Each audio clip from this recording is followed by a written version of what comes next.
अस्सलामुअलैकुम friends and welcome to Ramzan day 13। तो मैं सहरी से व्लॉग स्टार्ट कर रही हूँ। तो मैं सहरी बना रही हूँ। सहरी में जो है वो ऑमलेट बना रही हूँ। उसमें मैंने डाले हैं प्याज, डाले हैं थोड़े टमाटर, डाले हैं नमक, डाली है थोड़ी सुरख मिर्चें डाली हैं। और फिर अब इसको इसके अंदर 2 अदद अंडे डाले हैं। इसको अच्छे से मिक्स कर लेते हैं। मिक्स करने के बाद इसको मैंने साइड पे रख दिया। फिर उसके बाद मैंने 1 अदद पेड़ा लिया, क्योंकि मैंने सिर्फ अपने हस्बैंड के लिए बनानी थी, अपने लिए नहीं बनानी थी। क्योंकि ये फ्रिज से आटा निकाला है तो अब ये ना ठंडा है, तो इस तरह ये सही से ना बेला नहीं जाता और रोटी नहीं सही से बनती। तो अब ना पहले मैं इसको बेल लूँगी। फिर इसके बाद ना इसके ऊपर मैं ना थोड़ा सा घी लगाऊंगी। घी लगाने के बाद ना फिर मैं इसको फ़ोल्ड करके ना दोबारा रख दूँगी। इसको मैंने पराठा बनाना है। और जितनी देर ये नरम होगा उतनी देर मैं अंडा बना लूँगी। मैंने तवे पे थोड़ा सा ऑयल डाला है, और ऑयल जो था ना वो नीचे गिरने की कोशिश कर रहा था, और मैं उसको बचाने की कोशिश कर रही थी कि ना गिरे। और वो कह था नहीं मैंने गिरना है। फाइनली मेरी कोशिश कामयाब हुई और वो नहीं गिरा। तो फिर आज मैंने इस तरह का ना गुजर मुझे अंडा बना दिया। जिस तरह पहले बनाती थी वैसा नहीं बनाया, जिस तरह कहीं बना दिया। फिर उसके बाद पेड़े को वो 4-5 मिनट हो गए थे और ये सॉफ्ट हो गया था। फिर मैंने कहा इसको बेल लेते हैं अच्छे से। साथ ही मैंने चूल्हे पे तवा रख दिया था ताकि वो थोड़ा गर्म हो जाए। अंडे के बाद मैंने उतार दिया था, और उसके बाद अब मैंने दोबारा फिर रख दिया। फिर उसके बाद अब इसके ऊपर डालते हैं पराठा, और आप दोनों साइडों से इसको अच्छे से पकाते हैं और खूब सारा इसके ऊपर डालते हैं देसी घी। जब ये पक गया था, दोनों साइडों से अच्छे से गोल्डन हो गया था, फिर मैंने हस्बैंड को बुलाया और उनको ये सहरी दी, और वो अब ये सहरी करने लग गया। तो मैंने अपने लिए बनाना था मिल्क शेक, क्योंकि रात को मैंने काफ़ी ज़्यादा खा लिया था, तो आज मेरा दिल नहीं था कुछ और खाने का। तो मैंने सोचा आज मिल्क शेक बना लेते हैं। तो अब मैं स्ट्रॉबेरी और केले का मिक्स मिल्क शेक बना रही हूँ, जिसके लिए मैंने लिया है 1 गिलास दूध लिया है। उसके अंदर थोड़ी सी स्ट्रॉबेरी डाली है, थोड़ा सा केला डाला है और थोड़ी सी खजूरें डाली हैं। मुझे लग रहा था केला थोड़ा कम है, तो मैंने इसके अंदर 1 अदद और केला डाल दिया। अब इसको अच्छे से वो ग्राइंड कर लेते हैं। तो ये ग्राइंड हो गया, तो ये मेरा स्ट्रॉबेरी का शेक रेडी हो गया। तो मैं स्ट्रॉबेरी का शेक पीऊँगी। उतनी देर हस्बैंड वो बाज़ार से दही ले आए थे, तो अब वो दही खाएंगे और मैं ये शेक पीऊँगी। तो सहरी करने के बाद नमाज़ पढ़ने के बाद फिर मैं सो गई थी, और उठने के बाद मैंने हस्बैंड से बोला कि आज तो मैंने अपनी दादी माँ से मिलने जाना। तो उन्होंने कहा चलो ठीक है। तो फिर अब हम लोग जा रहे हैं मेरी दादी माँ की तरफ, क्योंकि दादी माँ से मिले हुए काफ़ी दिन हो गए थे। तो मैंने कहा चलो मिल आते हैं। रमज़ान से पहले कहीं मिली थी, मुझे इतना एग्जैक्ट याद नहीं है कब मिली थी।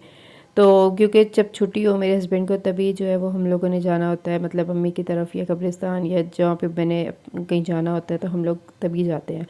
फिर उसके बाद हम लोग यहाँ फ्रूट वाले के पास रुके। तो यहाँ से हम लोगों ने पहले लिए अमरूद और फिर केला लिया। तो यहाँ से थोड़ा सा आगे वो रमज़ान बाज़ार लगा हुआ था, जो मरीम नवाज़ ने लगाया हुआ था ना, वहाँ पे बहुत ज़्यादा रश था, मतलब बहुत ज़्यादा आवाम थी। इतनी गर्मी थी, इतनी हब्स थी, लेकिन फिर भी ना गरीब लोग बेचारे थे ना, वो सस्ते के चक्कर में ना वहाँ पे खड़े हुए थे। और वहाँ के रेट में और बाहर के रेट में काफ़ी ज़्यादा फ़र्क था। मतलब ये अमरूद यहाँ पे 200 रुपये किलो थे, और वहाँ पे ना वो 120 रुपये, 115 रुपये, 125 रुपये इस तरह थे। रेट्स में काफ़ी ज़्यादा ना वो डिफरेंस था। तो लोग ना फिर वहाँ पे काफ़ी लंबी लाइन में ना खड़े हुए थे। तो फिर उसके बाद हम लोग अब ये दादी माँ के घर पहुँच गए हैं। तो अब हम लोग अंदर एंटर होते हैं। मैंने एंटर होने के बाद दरवाज़ा खोला ताकि हम लोग बाइक अंदर कर सकें, क्योंकि आज हम गाड़ी पे नहीं आए थे। हमने कहा चलो आज बाइक पे चलते हैं, बाइक पे ज़्यादा मज़ा आएगा। लेकिन धूप काफ़ी लगी, लेकिन मज़ा आया। वो ठंडी हवा लगती थी ना, तो उससे है ना वो बैलेंस हो जाता धूप का भी और हवा का भी। फिर अब ये वाला दरवाज़ा बजाया, दूसरा वाला जो दरवाज़ा था वो मैं बंद कर रही थी। तो ये वाले दरवाजे पे उन्होंने लॉक लगाया हुआ था। तो अब ये वाला बजाया, तो फिर कज़न ने खोला। जैसे हम लोग अंदर गए तो दादी माँ भी नमाज़ पढ़ रही थी और चाची भी नमाज़ पढ़ रही थी। तो फिर जाके हम लोग पहले कज़न वगैरह से मिले, मेरे कज़न भी यहाँ पे थे। तो उनसे मिल के वो उनसे बातें वगैरह करने लगे। उतनी देर में वो दादी माँ ने भी और चाची ने भी वो नमाज़ पढ़ ली थी।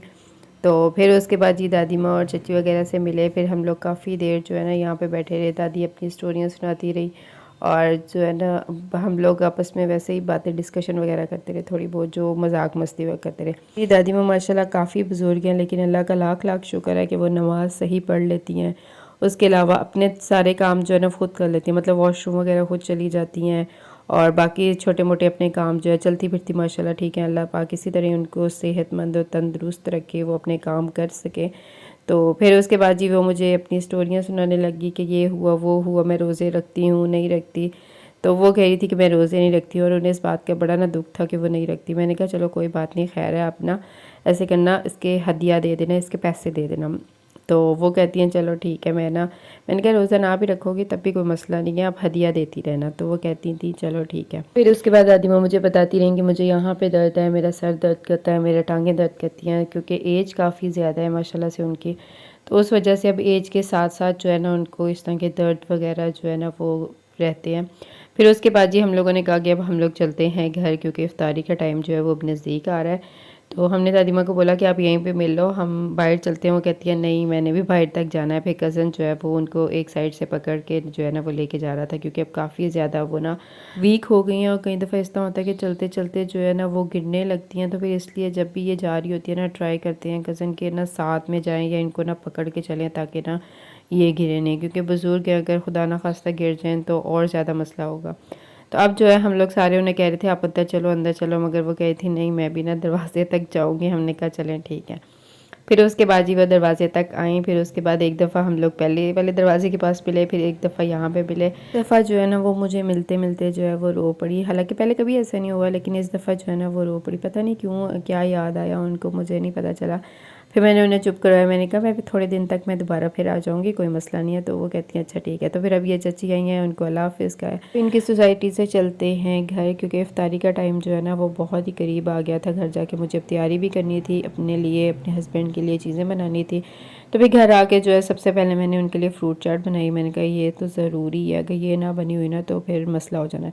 तो सबसे पहले मैंने ये बनाया। फिर उसके बाद जी मेरे पास पड़े हुए थे नूडल्स, जो कल मुझे रात की बर्थडे के मिले थे। तो उसके अंदर जो चिकन मैंने निकाल के सारा खा लिया था, और जो नूडल्स थे ना वो बच गए थे। तो फिर मेरे पास एक कीमा पड़ा हुआ था, मैंने इसको जो है वो थोड़ा सा फ्राई किया।